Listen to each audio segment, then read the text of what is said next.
nung sumunod sa batas. Nakita niyo nga si Sara Duterte? Di ba sinaway niya ang Pangulo? Anong sabi ng Pangulo natin? Ipakanta ang bagong Pilipinas hymn. Ipa-recite yung bagong Pilipinas pledge. Nung Independence Day, di ba, pinakanta ng Pangulo natin sa nagkaroon ng flag raising. Tapos si Sara Duterte, nagkaroon din ng celebration ng Independence Day sa Davao. Anong ginawa niya? Hindi niya pinakanta. Hindi rin niya pinarecite yung pledge. Guys, paglabag yan sa utos ng ating Pangulo. Isa pa ha, DepEd Secretary siya eh. Kung titingnan natin mga guys, ang DepEd Secretary, yan dapat ang uuna sa lahat ng mga direktiba ng Pangulo, lalong-lalo na kapag may kinalaman sa mga pledge na yan, sa mga himno na sa eskwelahan, dapat mga guys, ang DepEd Secretary talaga ang nauuna. Siya kasi ang magtuturo niyan. Siya talaga ang mag-i-impose niyan. Pero anong ginawa niya? Hindi niya sinunod ang Pangulo. Disobedient. Si Sara po ay isang rebelde. Rebelde po si Sara. Bakit siya rebelde? Kasi hindi siya marunong sumunod eh. Ganon po ang puso ng isang rebelde. Hindi marunong sumunod. Sabi ko nga di ba? Meron tayong kasabihan na a good follower is once a good leader is once a good follower. Kung ikaw ay isang leader, kailangan maging mabuti kang follower. Kasi kung hindi ka magiging mabuting follower, hindi ka magiging mabuting leader. Yun lang yun. Paano ka nga naman magli-lead? Paano ka nga naman magiging mabuting leader kung hindi mo naman naranasan na maging mabuting follower? 'Di ba? Make sense mga guys? Pagdating ng araw, halimbawa, pag naging leader ka, tapos alam mo sa sarili mo na hindi ka naman marunong sumunod, tapos naging leader ka, tapos meron kang mga constituent, mga miyembro mo, hindi susunod sa'yo, tapos i-rebuke mo sila, sasabihin mo, bakit hindi kayo sumusunod? Paano kung ibabalik nila sa'yo? Bakit ikaw? Dati nung hindi ka pa leader, nung follower ka pa lang, hindi ka naman sumusunod bakit kami susunod sa'yo? Di ba? Yun yung sinasabi ko. Yan yung kasabihan guys na kung gusto mong maging mabuting leader, dapat maging mabuti kang follower. Kung hindi mo kayang maging mabuting follower, maging masunuring follower, hindi ka rin magiging good leader. So ibig sabihin, hindi ka pwedeng maging leader kasi bakit ka pa magle-leader kung hindi mo pala kayang maging good leader? Di ba? Yun yung mga kaibigan. Si Sara po ay isang rebelde. Rebelde. Hindi marunong sumunod. Ang utos ng ating Pangulo, ang directive ng Pangulo natin, ipakanta ang himno ng Bagong Pilipinas, hindi po niya ginawa sa Davao. Diba? Hindi niya ginawa. Kaya mga kaibigan, may yun circular number, ano ba yun? Andali Tingnan natin yung memorandum na ng Pangulo.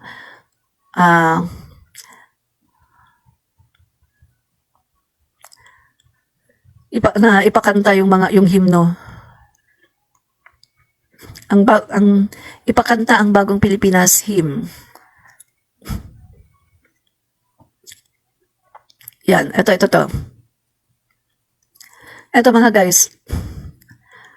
Yan. Yan, ito. Ito, basahin ko Ito, Office of the President. Ito papakita ko sa inyo. Yan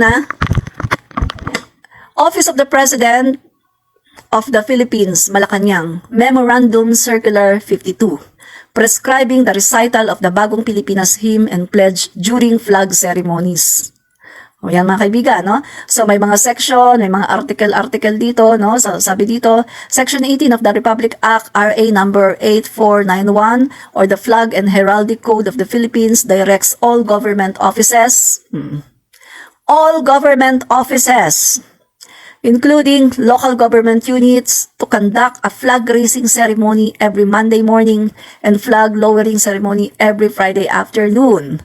And Section 19 of RA number 8491 authorized the Office of the President to issue rules and guidelines for proper conduct of flag ceremonies, etc., etc. No? So dito naman sa whereas Memorandum Circular number 24, signed which launched Bagong Pilipinas as the administration's brand of governance and leadership, directs all the national government agencies and instrumentalities, including government-owned or controlled corporation and state universities and colleges, to be guided by Bagong Pilipinas principles and etc. etc. Diyan po nakalagay. So, basahin nyo na lang mga kaibigan ha, mahaba siya eh. So, eto po, sa simple pong sentence, eto pong circular number 52, prescribing the recital of the Bagong Pilipinas hymn and the pledge during flag ceremonies. So, pinapakanta po at pinaparecite ang Bagong Pilipinas hymn at ang Bagong Pilipinas pledge. So, paglabag po sa kautusan ng Pangulo ang ginawa ng Vice Presidente. At ito po mga kaibigan, alam nyo ba, yan po ay pagre-rebelde. Ka-Uniteam, kaya naman pala mga kaibigan, di ba sinabi ni Sara na wala nang Uniteam. Ang sabi ni Sara, nung panahon lang yun ng eleksyon. So mga kaibigan, magkaiba po sila ni PBBM. Kasi si PBBM, nung huling tinanong siya ng media kung meron pang Uniteam, ang sabi po niya, meron pa daw Uniteam. Diba? So, ang Pangulo natin, inaalagaan niya at naniniwala po siya sa tema ng Uniteam. Pero, eto pala tayo, si Sara Duterte pala ay noon pa pala hindi naniniwala sa Uniteam. Kaya nga sabi ko ba, mga kaibigan, so lumalabas na para siyang manggagamit. Ginamit lang niya ang Uniteam, nakipag-Uniteam siya para sa sariling adhikain, para sa sariling interes. Kasi wala naman pala siyang interes na maki-Uniteam eh. No, na makipag-Uniteam, wala naman pala eh. Panahon lang naman daw pala yun ng eleksyon, panahon lang naman daw yun ng kandidato sila. After ng na-elect na daw sila, wala na daw Uniteam. So kung titingnan natin, magkaiba po sila ng pananaw ng Pangulo natin. Ang Pangulo natin, para sa Pangulo natin, hindi po nawala ang Uniteam, kundi nadagdagan. Kasi ang Pangulo po natin, ang sinasabi niya, nung siya po ay naging Pangulo, hindi lang siya Pangulo ng 31.6 million Filipinos, kundi naging Pangulo siya ng 110 million Filipinos. So, ibig sabihin, yung Uniteam andyan, tapos nadagdagan. Nandyan yung mga kakamping, mga dilawan, iskonyan, at iba-iba pang mga parties. See? So, multiplication ang ginawa ng Pangulo natin, multiplication. Pero kay Sara Duterte, nag-Uniteam siya nung eleksyon kasi kailangan niya para sa sariling interes. Ngayon, nung panalo na siya, wala nang Uniteam. Minus. Sinubtract na niyan. Subtraction. Minus na ang Uniteam. Siya na lang. At yung kung sino man yung gusto niya. See? Lumabas ang tunay na kulay ni Sara Duterte. Lalong lumabas. Siya po ay isang mangga. Kaya naman pala siya nagkaroon ng yung TikTok video, mangga. Siya naman pala yun. O kita mo mga kaibigan, yung mga sinasabi niya, boomerang din sa kanya. Lahat ng mga sinasabi ng mga Duterte, nagbubumerang sa kanila. Diba? Yun lang yun mga kaibigan. Boomerang, no? So, ito pa mga guys ha. So, si Sara Duterte, kung wala na palang Uniteam, ito, tanong natin kay Sara, kung wala na palang Uniteam, kung bumitaw na pala si Sara Duterte sa Uniteam, eto mga kaibigan, no wonder, hindi na tayo magtataka kung bakit pinapayagan ni Sara na ginigiba ng kanyang pamilya si PBBM. Hindi na tayo ngayon magtataka kung bakit pinapayagan ni Sara na mura-murahin ng kanyang ama, ng kanyang kapatid, ng kanyang mga supporters si PBBM. Hindi na tayo magtataka ngayon kung bakit pinapayagan ni Sara na pinapahiya si PBBM at pinapabagsak at meron pang mga destabilization na mga pinaplano ang mga Dutertes. Hindi na tayo ngayon magtataka kung bakit nag-a-agree at kung bakit hindi ito sinasaway ni Sara Duterte. Hindi na tayo magtataka kasi para naman pala sa kanya ay wala ng Uniteam. Kaya naman pala hindi niya inaalagaan si Pangulong Marcos Jr. Samantalang si Pangulong Marcos Jr. ay patuloy na siya ay pinoproteksyonan.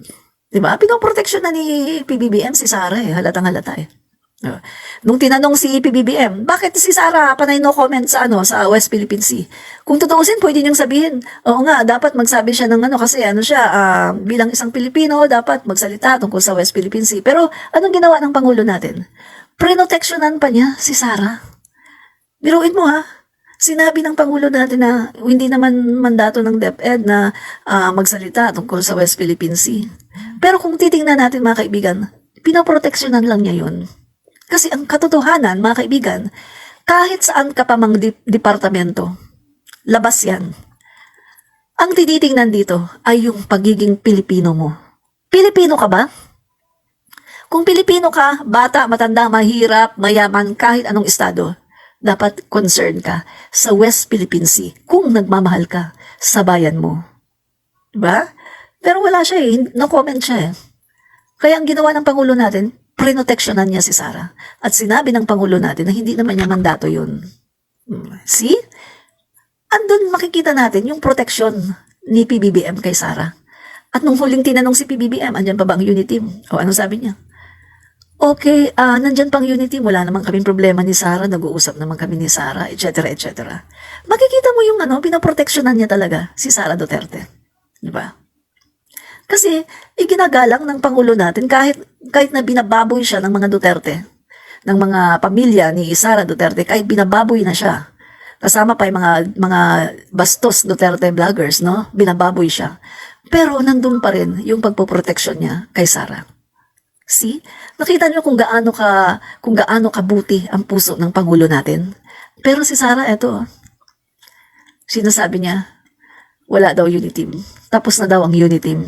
Samantalang ang Pangulo natin, meron pa daw unit team. See?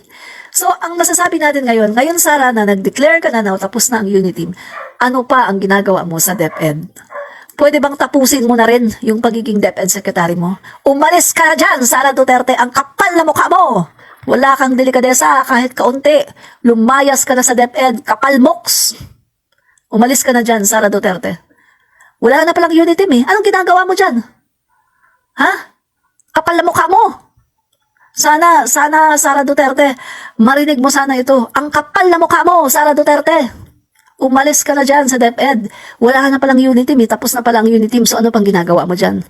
Ang nagbigay sa iyo niyan, ng katungkulan na yan, ang Pangulong Marcos Jr. So umalis ka na dyan kasi wala na palang unit team tapos na pala Umalis ka na dyan.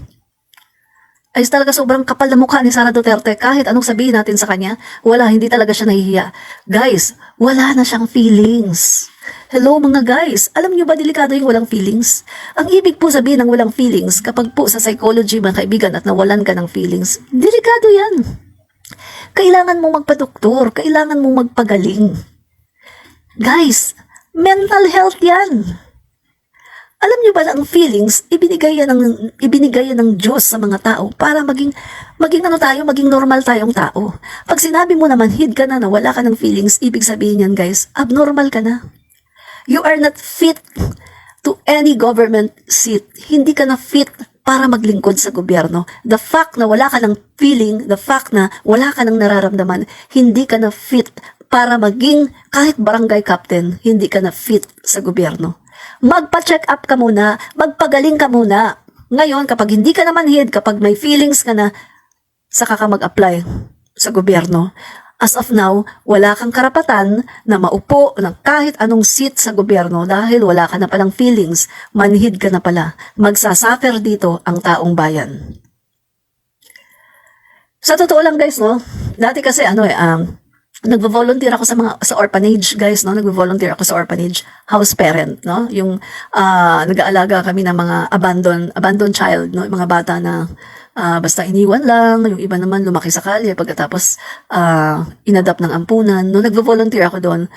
Mahigit 4 years, 4 na taon din ako nag-volunteer sa ampunan, sa orphanage. At talagang pag sinabi mong volunteer, walang sweldo, guys, walang sweldo yun. Ang matatanggap mo lang doon, love gift, kaunti lang talaga. Wala kang sweldo kaunting-kaunti lang. Tapos, minsan kapag merong may mga dumadalaw na mga malalaking mga company, halimbawa may dumalaw, tapos kapag nagustuhan na bigyan ka ng kaunting grocery, ganun, ganun lang mga guys, as in walang sweldo. Nag-volunteer ako 4 na taon. Doon mga guys, andun yung iba-ibang mga klaseng bata. May mga special, may normal naman, pero pag nag-isip parang ang tatanda, no? Bata pero pag nag-isip parang ang tanda kasi nga dahil sa sobrang hirap na naranasan nila sa buhay, maaga silang naging mature. So makikita mo lahat doon guys sa ampunan na kung saan nag-volunteer ako ng 4 na taon. So to cut the story short, meron kaming mga bata doon na yung talagang sinasaktan yung kanilang sarili kasi alam mo yung manhid, yung katulad ng sinasabi ni Duterte, manhid na siya, wala siyang nararamdaman.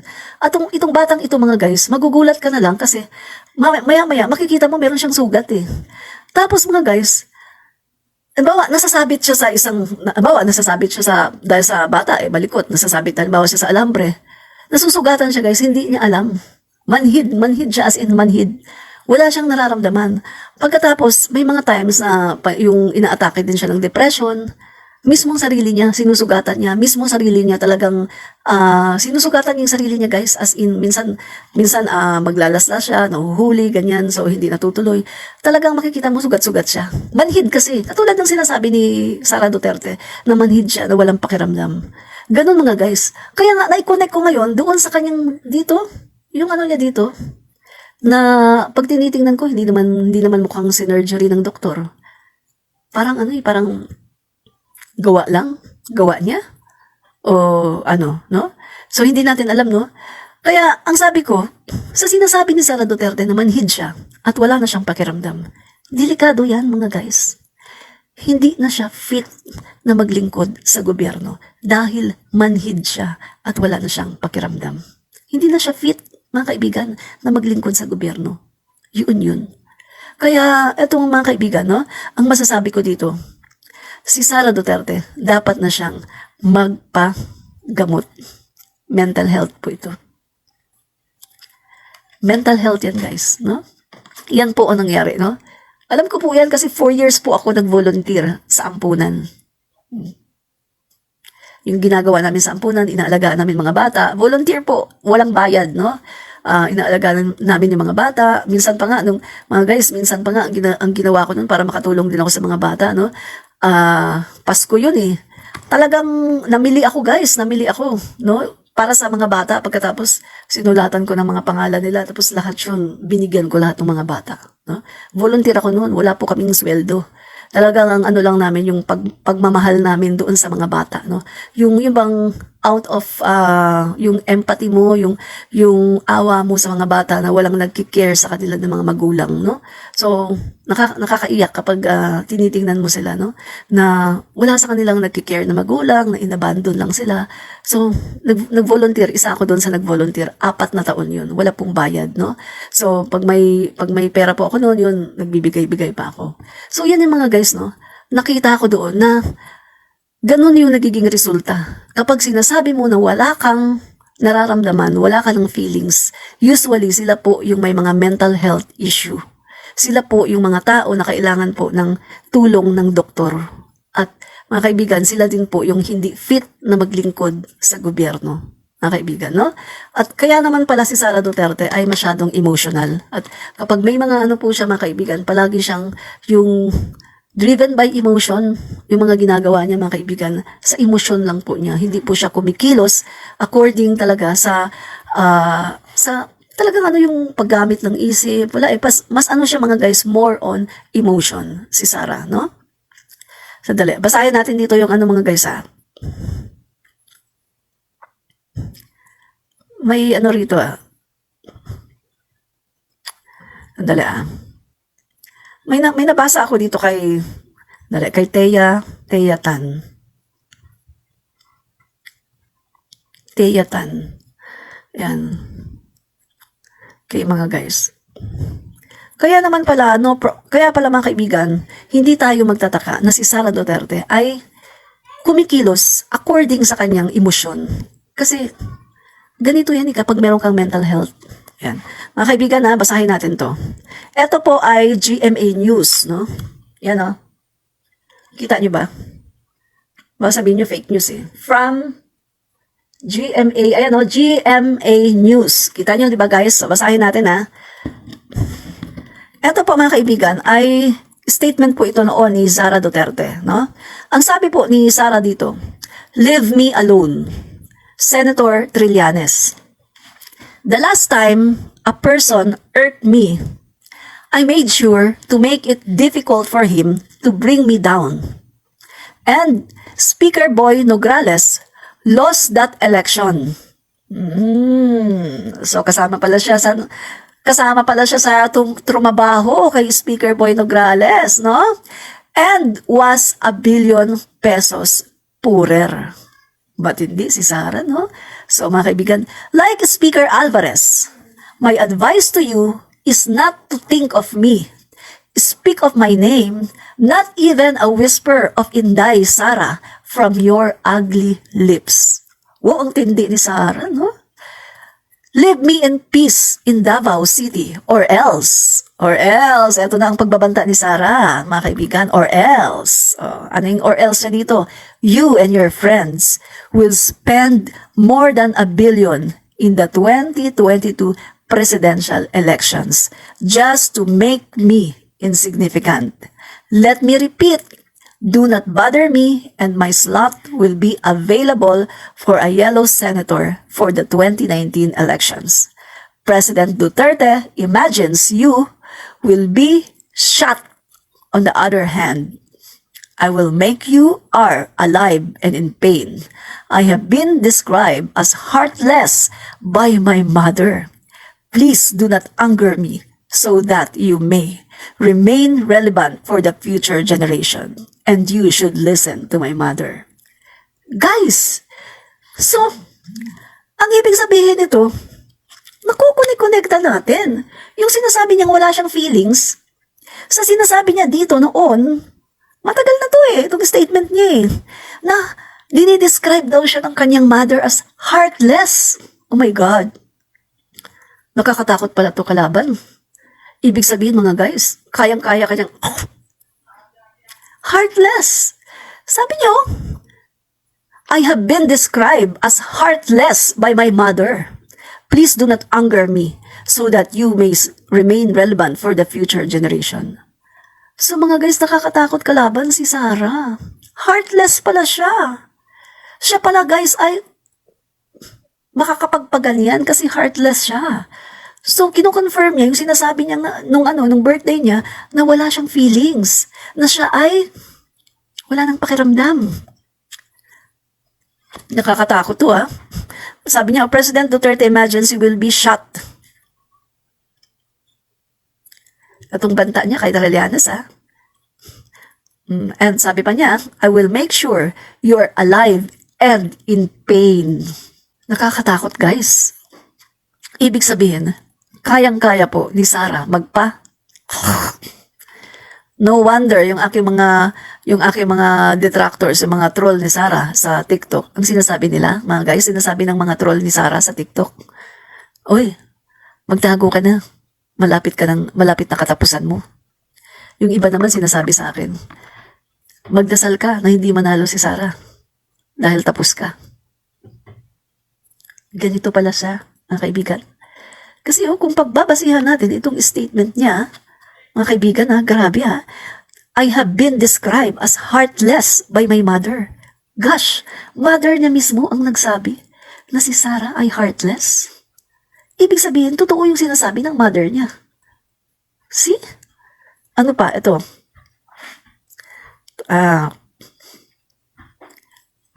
Pareho din siya. Pareho din siya mga guys, no?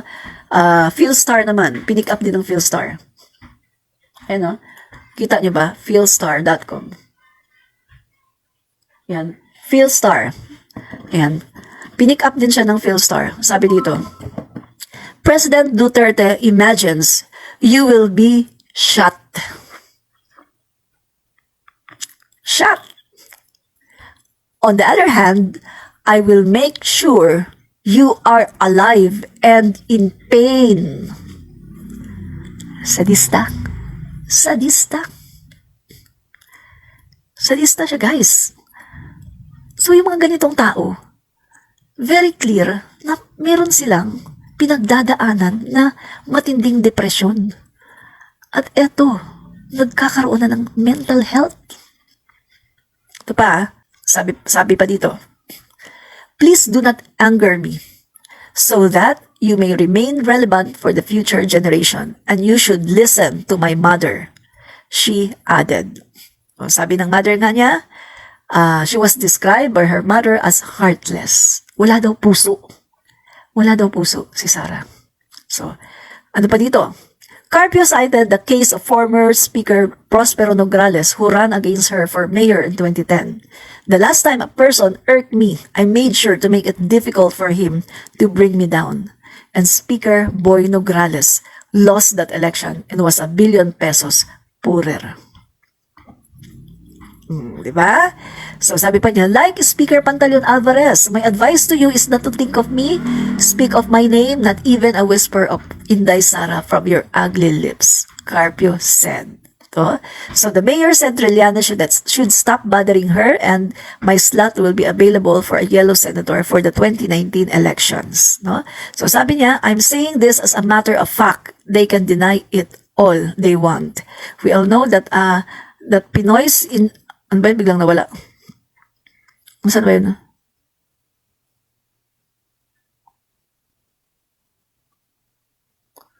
Biglang nawala. Yan. So mga guys, biglang nawala yung aking binabasa, no? Mayroon kasi nag-pop up, tapos nawala siya.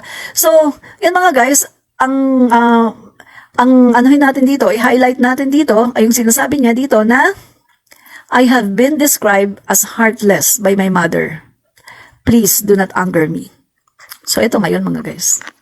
At yung sinasabi niya, confirmation lang na siya ay heartless eh. Walang puso. Wala siyang nararamdaman.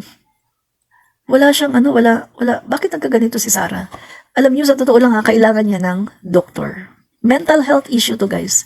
Kailangan niyang magpagamot, magpagaling muna. Kung ako kay Sara, tapusin na lang niya muna, no, yung pagiging vice-presidente niya.